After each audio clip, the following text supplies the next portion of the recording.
4th of July, and welcome to a special edition of Outnumbered. I'm Kayleigh McEnany. Joining me today, Fox News correspondent Molly Line, Fox News contributor and president of American Spirit Enterprises, Tammy Bruce, Fox News medical contributor, Dr. Jeanette Neshwat, and Fox News contributor and Fox Nation host, Tom Shalhoub. Well, President Biden at the White House right now, facing what may be the most critical 48 hours of his entire career as he battles to save his candidacy. The president's in danger of being forced to step aside as more Democrats express doubts that he can beat Donald Trump. As speculation exploded yesterday that he may be considering pulling out of the race, the president unequivocally declared that he was in it to win it. Biden has called Democratic congressional leaders, met with 20 Democratic governors, and had a pep talk with White House staff, though that all came days and days too late. But it was part of an effort to convince skeptics that he has the energy, the mental acuity to win and lead for 4 more years. But now he's going to try to prove it to Americans tomorrow. He begins a swing state blitz in Wisconsin and sits for an interview with ABC News.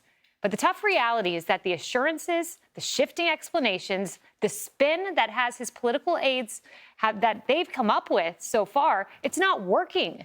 Just take a look at this brutal new cover from The Economist. No way to run a country.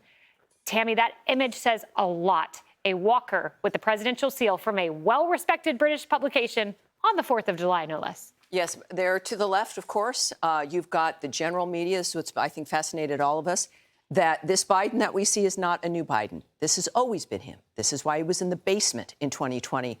I'm sure he's more confused than usual that suddenly people have turned on him when this is what his life has been. And, they're trying to figure that out. And I think that that also is a little misleading. He doesn't need really a walker. It's not age. That implies age. He's addled.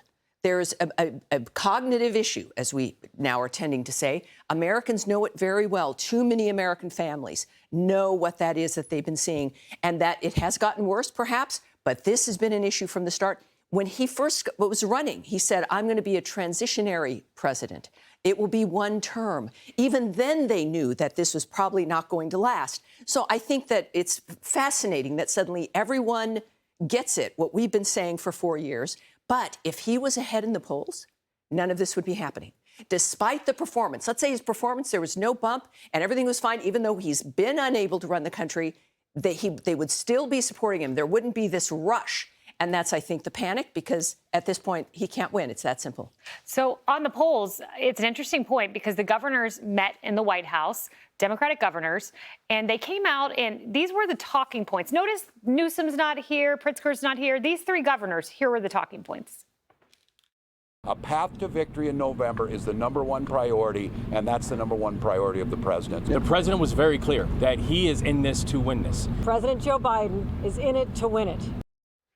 So in it to win it. And as I said yesterday, Tom Shalhoub, we'd get the real story from the leaks, not from the talking points. Yeah. Well, the leaks came, and here they were. 2 Democratic governors, Michelle Lujan Grisham of New Mexico, Janet Mills of Maine, expressed concern to Biden over whether he could still win their blue-leaning states. And for context on that, Biden won New Mexico by 11, Maine by 9. So that's the real story. Yeah. Also, you can tell by these statements. Kathy Hochul, that looked like a hostage video to me. Yes. He is in it to win it. So, not very convincing. The thing is he in it to win it? Or are they buying time to get their story straight, to kind of step down in a powerful way, bring in Kamala Harris? We don't know. We're all smart people. None of us know. It doesn't really matter. He's sticking around. He's holding on. He said this. He's got the keys in his hand. They're saying, Grandpa, we got to take the keys away. You can't drive anymore. He's not going to let go of the keys. So when Grandpa won't let go of the keys, what do? You're going to tackle Grandpa? No. They're going to go as long as Joe will go. And so if he's going to wait to the convention, if he wants to set up Kamala Harris, we don't know what his plans are. I mean, he's meeting with his family. This is like Game of Thrones. He's sitting on that throne with the swords, and he's not getting off. Those are some fantastic analogies. Very visual. I really like that. Molly, and so that's governors. But then when you flip over to Congress, they had a call yesterday, 5 p.m., congressional leaders. And the reporting there is interesting. This is CNN. House Democrat leadership divided over best path for Biden on call. Some said Biden needs to step aside. Several effectively told Jeffries to go to Biden and say it's time to go. Others raised concerns about frenzy if Biden withdrew. Jeffries, House Minority Leader, was in listening mode. You know, there are reports that there are various letters being drafted that members of Congress are trying to figure out what to do. We know that at least 24 members of Congress are considering calling on him. They're worried about their seats. They're in these swing districts, and they're very concerned about what this could potentially mean for their races and just the down-party impact across all of the House heading into this election year. 2 congressmen, though, from Massachusetts, blue state, safe state, that are not worried about their seats, have stepped up to say something.